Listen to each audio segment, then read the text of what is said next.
అయితే ఒక 2 నెలల్లో అమ్మాయిని తీసుకెళ్ళొచ్చు అన్నమాట. ఈ ఇంప్రూవ్మెంట్ చూస్తే అలాగే అనిపిస్తుంది. నమస్కారం నమస్కారం అమ్మా. ఆమెను పిలిపిస్తాను, కూర్చోండి. హేమ పరిస్థితి మెరుగైందని విన్నాను.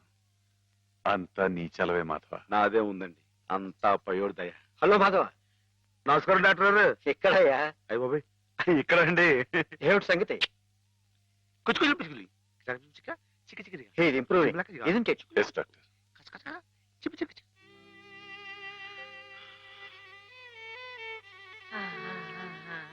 చూడు ఎవరొస్తున్నారో చూడు. ఇన్ని హేమా, నేనే మీ అత్తయ్యని. మావి కూడా వచ్చారు. నేను మావయ్యని. నీకోసం పాపాయిని కూడా తీసుకొచ్చాను. చూడు, కాస్త ఒళ్ళు చేసింది కదా.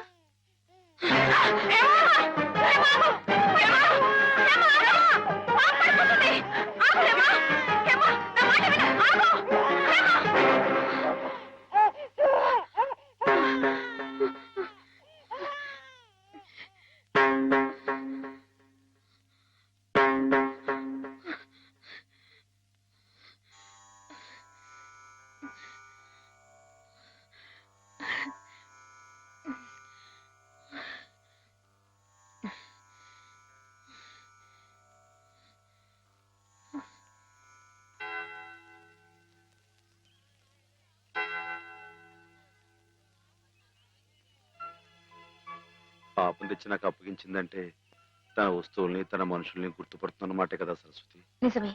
మామూలు మనుషుల్లో ఒకరి మీద ఒకరికి అభిమానం ఎందుకు ఎలా కలుగుతుందో తెలియనట్టే ఈ పేషెంట్స్ లో కూడా ఒకరిని చూస్తే అలా దగ్గరైపోతారని డాక్టర్ గారు కూడా మీ ఇద్దరి గురించి అనుకుంటున్నారు.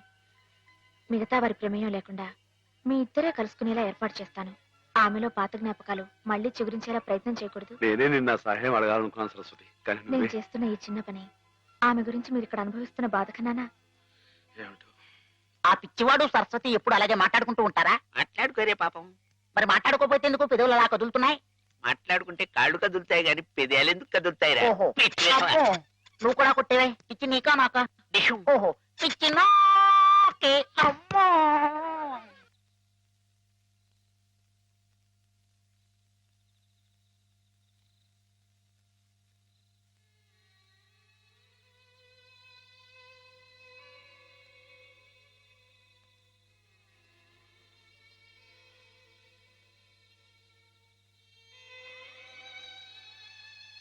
ఇందాక నువ్వు ఆ పాపనిచ్చావే, ఇదిగో నా దగ్గర జాగ్రత్తగా ఉంది. కానీ పాప బుజ్జోటం లేదు. నువ్వు వచ్చి పడతావా? పాప బుజ్జుంటుంది.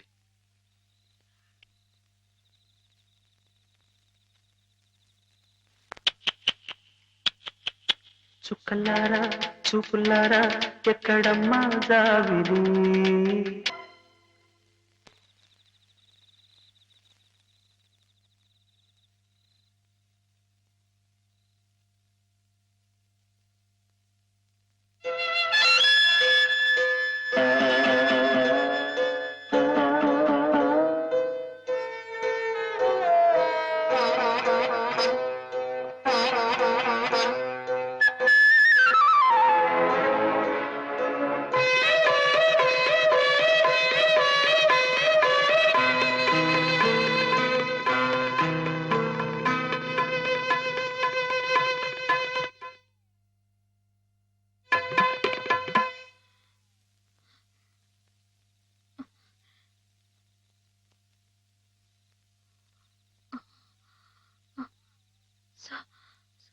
సరస్వతి, హేమా,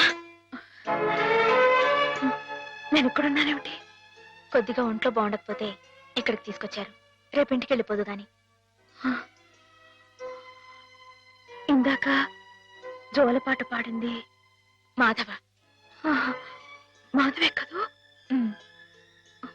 అతను ఇక్కడున్నాడేమిటి? చెప్పు Saraswati. Soldier, soldier, get up. మన సరిహద్దుల దగ్గర ఏదో అలజడి వినిపిస్తోంది. మన సైనికులు ఆల్రెడీ ట్రైన్ లో బయలుదేరిపోయారు, కానీ ఇంజన్ లేదు. నువ్వే ఇంజన్. మీరున్నారు కదా మేజర్. నేను నేల మీద హెలికాప్టర్ లో ఎగురుతూ పైన పెడుతున్న ట్రైన్ లోకి శత్రువులు దూకుండా చూడాలి. That's my duty. ఏమిటి మేజర్, కింద నేల మీద హెలికాప్టర్ ఎగురుతూ ఉంటే పైనుంచి ట్రైన్ వెళ్తుందా? ఎస్, ప్రపంచ యుద్ధాలు అలాగే జరుగుతాయి. మనం ఏం చేయలేం. కమాన్. నేను ఆ ట్రైన్ ఎక్కి అలాగే వెళ్ళిపోనా? నువ్వు మా సైన్యంలోనే ఉండాలి. అలాగే మేజర్. Thank you. కమాన్. అలాగే.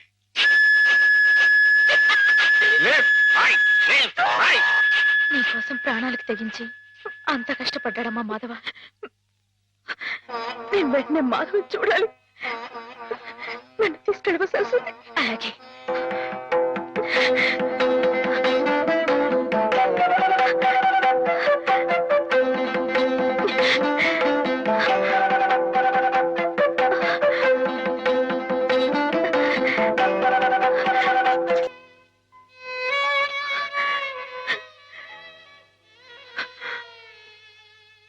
రైలు ఇట్ట ఆగిపోతే ఎట్ట వెనక నుండి విమానాలు వచ్చి గుద్దుకుంటాయి చట్టం. గార్డు జెండా ఊపాడు, అందుకే ఆగిపోయింది. అయితే వీడు పిచ్చి గార్డు, మంచి గార్డు కావాలి. పాపా నువ్వే మంచి గార్డు. దా దా భయపడకే. దా దా.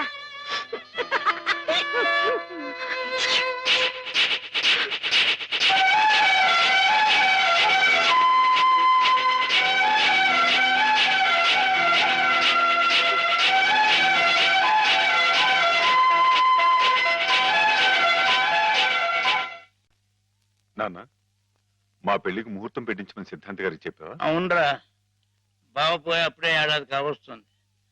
సంవత్సరం తిరగకుండా అమ్మాయికి పెళ్లి చేస్తే ఆయనకి కన్యాదాన ఫలం కలుగుతుందట. మరి పక్షం రోజుల్లో సంవత్సరం రాబోతుంది. అందుకే ఈ లోపల ఏదైనా మంచి ముహూర్తం ఉంటే చూడండి అని చెప్పాను. వద్దు నాన్న, నువ్వేం తొందరపడకు. ఏమిట్రా, హేమకు పూర్తిగా నయమైపోయింది, రేపు ఇంటికి తీసుకెళ్లిపోవచ్చని కూడా చెప్పారుగా. ఏమైనా హేమన్ నాకు ఇచ్చి చేయడం న్యాయం కాదు. న్యాయం కాదా? అదేమిట్రా?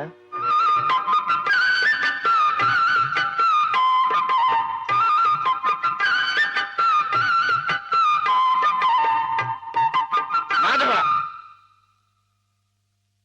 రండి అయ్యారు, రండి కూర్చోండి. చాలారా నీ మర్యాదలు.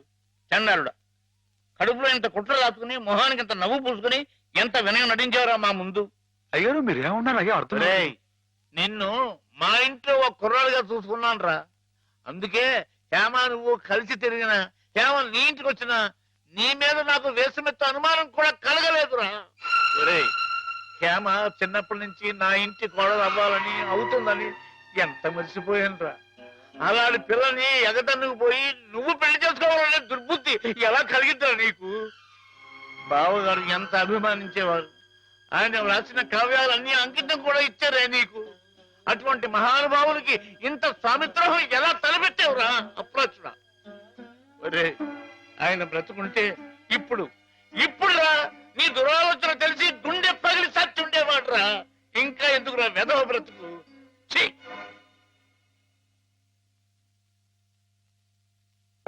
వా, అంత పని చేసేయండి ఎదవా, తప్పు కదండి. ఎరా, తెన్నింటి వాసాలు లెక్క పెడతావా? అసలు నీకు పుట్టగతులు ఉంటాయరా? ఇట్టండి అదేనండి, ఇట్ట ఎవ పని చేస్తాను వదిలిపెట్టండి, నరికి పోగులు నీకేం తెలుగు అమ్మాయి గారి మీద నీకు నీకు పాడుబుద్ధలా కలిగిందిరా. నువ్వు మనిషి కారా, పశువురా, పశువు. మీరు చెప్పుకోవడారా ఇలాంటి తప్పుడు చేస్తారు.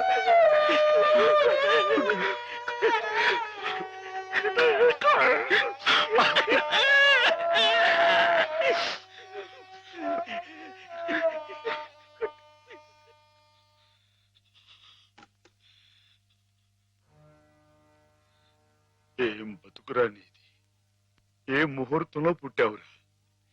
ఇంకా ఎందుకురా కావాలని బురద పులుముకుంటావు? నేను నానా మాటలు అంటుంటే నేను అట్లాంటి వాడు కాదు బాబు అని చెప్పాడు, ఇంకా ఎందుకురా పిచ్చోళ్ళ నటిస్తావు? ఏం బాగుంకుందామని నిన్ను చేరదీసి ఎంత అన్నం పెట్టిన వాళ్ళకి అన్యాయం చేసే మనసు మనసు మనసు చెప్పుకోరా. నీ బతుకు గురించి ఆలోచించకుండా వాళ్ళ రుణం తీర్చుకోవడానికి ఉన్న హస్తం తమ్మేసి వాళ్ళకి సాయం చేసేది అది నువ్వు చేసిన తప్పు. నువ్వేమిటో నీ భవిష్యత్తు ఏమిటో చూసుకోకుండా వాళ్ళు బాగుండాలి వాళ్ళోళ్ళు బాగుండాలని 24 గంటలు ఇచ్చేవి ఇలా ఇలా నానా మాటలు అనిపించుకోవడానిక? అమ్మాయి గారు అని ఒక దేవతలా చూసుకున్నావే, తడి దేవత సొంత చేసుకునేంత సౌభాగ్యుడురా. మాటలు పిచ్చలవా? ఈ బతుకి ఓ తోడు కావాలని కూడా చూసుకోకుండా అమ్మాయి గారికి మంచి తోడు దొరికిందని తెగ సంబరపడిపోయావే. దేనికిరా? దేనికి? ఇలా పిచ్చోళ్ళ మధ్య నరకేతం అనిపించాడుగా? ఏదో ఓ తాగుబోతే అథవా నానా కూతురు కూర్చోడంటే వదిలేయచ్చు, కానీ చిన్నప్పటి నుంచి నువ్వెవరో నువ్వేంటో తెలిసిన ఆ పెద్ద అన్నారే మాట్లాడినారంటే, ఒరే మాధవా, నిన్ను ఆ దేవుడు కూడా అర్థం చేసుకోలేదురా. అర్థం చేసుకోలేదు. కుడి ఏడు చచ్చిపోయేదాకా ఏడవరా ఏదవా, నీ ముఖం నాకు ఏదవరి. మాధవా మాధవా ఎక్కడా మాధవా